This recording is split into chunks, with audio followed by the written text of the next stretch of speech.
کبھی قرآن پہ اٹھا کے دیکھا کہ اللہ مجھ سے کیا کہہ رہا ہے؟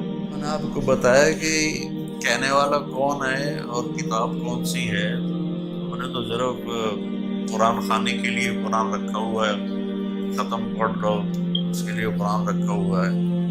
اور ہمارے بیچارے قرآن جیسا مظلوم کم از کم بر صغیر میں تو شاید ہی کہیں ہو، بالکل ان پڑھ خطیب بن کے بیٹھے تقریریں کر رہے ہوتے ہیں. مولوی صاحب بیان کر رہا تھا یوسف علیہ السلام کا قصہ. یوسف علیہ السلام کو ان کے بھائیوں نے کنواں میں ڈالا، تو وہ ہمارے ہاں طرز بھی لگاتے ہیں. جب یوسف علیہ السلام انہوں نے بھائیوں نے کنویں سے ڈال دیا، آواز آئی، ابو بھول گیا لَتُنَبِّئَنَّهُم بِأَمْرِهِمْ، تو آواز آئی اور یاد کر رہے. اب یاد آیا نہیں، کہتا اوے لوگوں مسئلہ سن لو، پھر نہ کہ جی مولوی نے دسیا نہیں. جب یوسف علیہ السلام انہوں نے بھائیوں نے کنویں سے ڈالا تھا، آواز آئی، اب پھر بھول گیا. پھر کہتا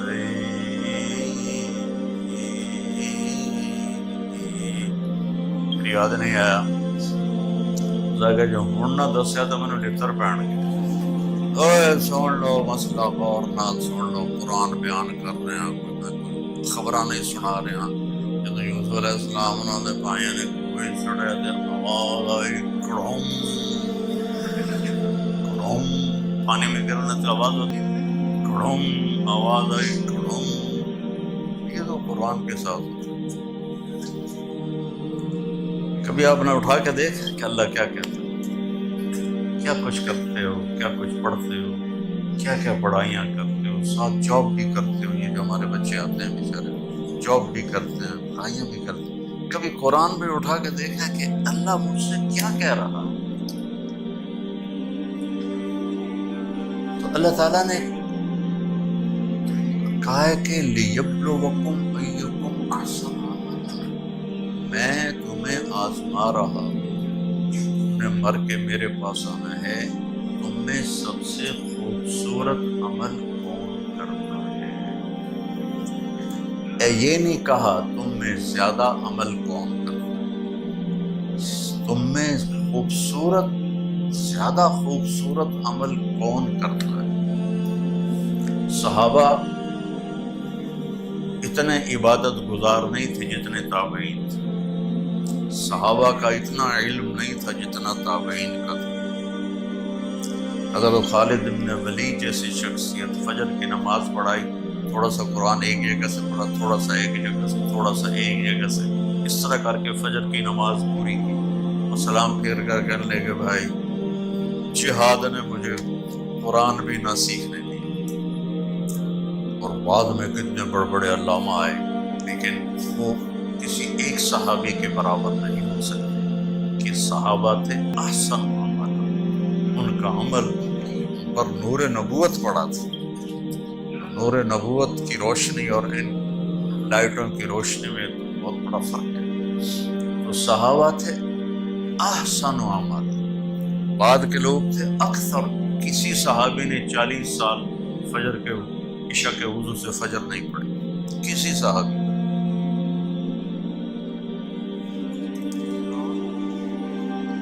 تابعین کتنے ہیں جنہوں نے عشاء کے وضو سے فجر کی نماز پڑھی. اللہ تعالیٰ ہمیں ہمارا پیپر ہو رہا ہے تو میں خلاصہ کر کے بتا رہا ہوں کہ ہم میں سے زیادہ خوبصورت عمل کون کرتا ہے.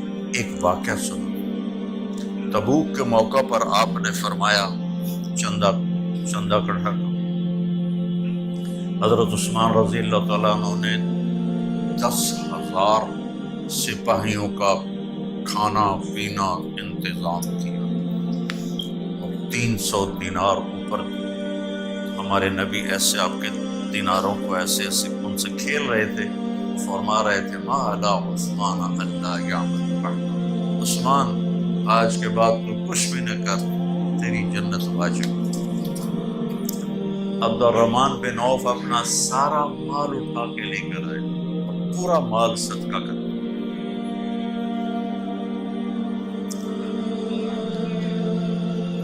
ابو بکر سے حضرت عمر رضی اللہ تعالیٰ عنہ کوشش کرتے تھے آگے نکل جاؤ، کہیں تو آگے نکل جاؤ.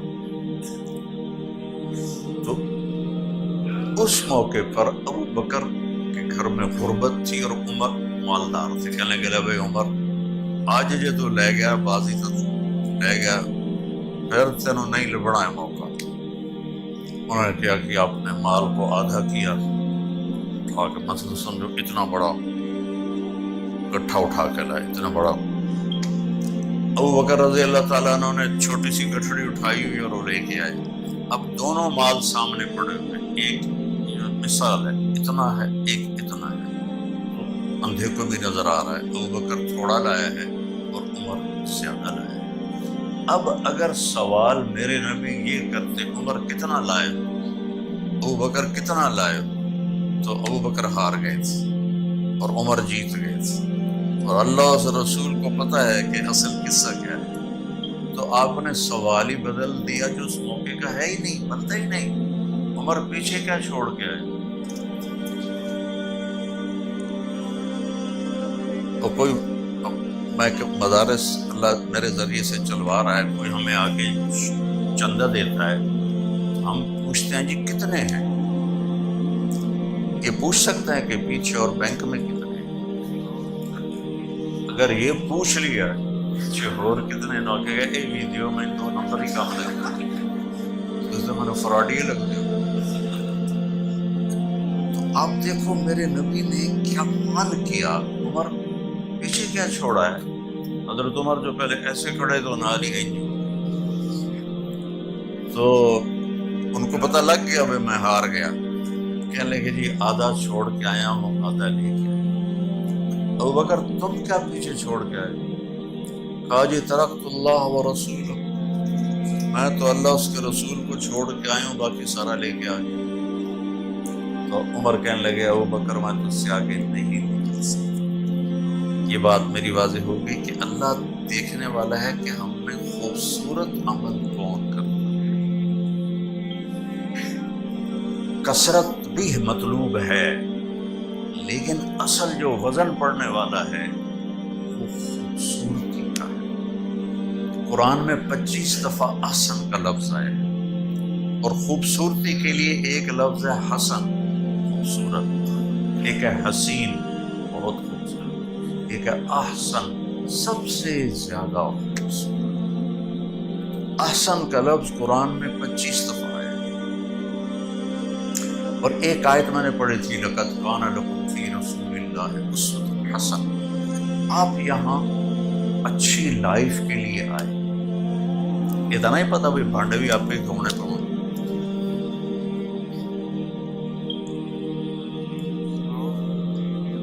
لائف خوبصورت ہو وہ کپڑے، گاڑی، پیسے کے ساتھ اس کا کوئی تعلق نہیں، کیونکہ زندگی اندر ہے باہر نہیں ہے.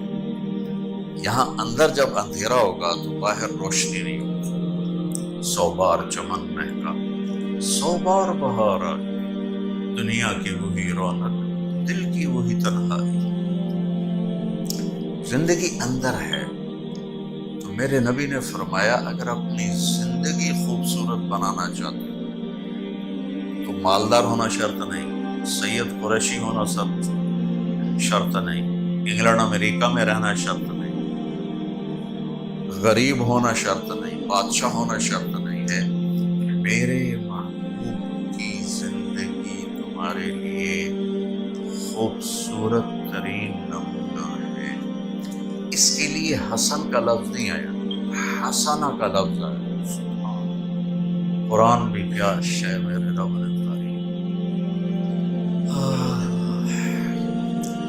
کسی کے چہرے پر تل ہو یہاں وہ کتنا خوبصورت ہو جاتا ہے. اور فیملی میں ایک بچی تھی اس کے چہرے پر تل تھا، تو اس کی خالہ کی بیٹی تھی اس کے چہرے پر نہیں تھا. کہتی پتر اے میری بیٹی دی گال دینا اپنی گال ملا دے شاید یہ تو تل آ جاتا. تو چہرے کا وہ تل جو پورے چہرے کو حسین بنا دیتا ہے اسے عربی میں حسنہ کہتے ہیں، حسن۔ یہی ہم سے منگوایا قرآن میں، ربنا آتنا فی الدنیا حسنا نہیں کہا، حسنا فی الآخرت حسنا وقنا عذاب النار۔ زندگی کو اگر خوبصورت بنانا ہے تو اپنے نبی کی طریقے پر آ جاؤ۔ مجھ سے ایک آدمی کہنے لگا آپ کو کون سا شاعر پسند؟ میں نے کہا اقبال۔ کہنے لگا اس کے اشعار میں سب سے اعلیٰ شعر کون سا ہے آپ کا نزدیک؟ میں نے کہا کہ محمد سے وفا تم نے تو ہم تیرے ہیں، یہ جہاں چیز ہے کیا لوح قلم تیرے۔ حسنا، اگر لائف اتنی خوبصورت بنانا چاہتے ہو کہ لوگ بھی دیکھ کر ان کو مزہ، یار کیا خوبصورت لائف ہے، تو میرے نبی کی غلامی میں ہو، میرے نبی کے طریقے پر ہو، تو تم چہرے کا تل بن جاؤ گے، لوگ ایسے حسین پرکشش بن جاؤ گے۔ اللہ اپنے بارے میں کہتا ہے فتبارک اللہ احسن الخالقین۔ چند مثالیں دے دیتا ہوں لفظ احسن۔ سب سے اعلیٰ حسین خالق ہے اللہ۔ ومن احسن من اللہ حکما لقوم یؤمنون۔ سب سے خوبصورت فیصلہ کرنے والا ہے اللہ۔ اللہ اپنے بارے میں کہتا ہے صبغۃ اللہ، ومن احسن من اللہ صبغۃ۔ تیرے رب کا رنگ، اس سے حسین رنگ اور کس کا ہو سکتا ہے؟ محمد مصطفیٰ صلی اللہ علیہ وسلم کی طرف اشارہ۔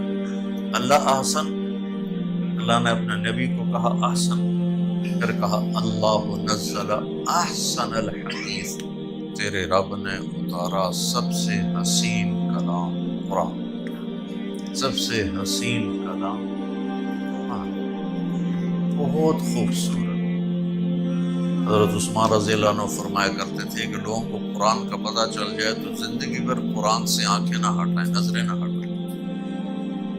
ہمارا تو ہم ویسے ہی اجمی ہیں، ہم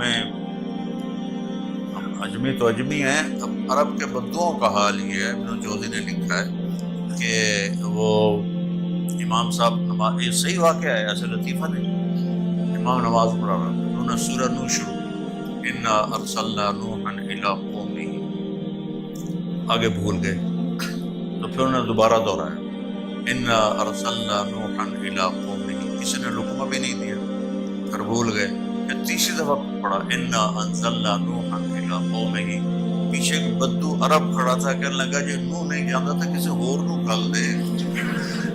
صحیح واقعہ ہے، لطیفہ نہیں ہے۔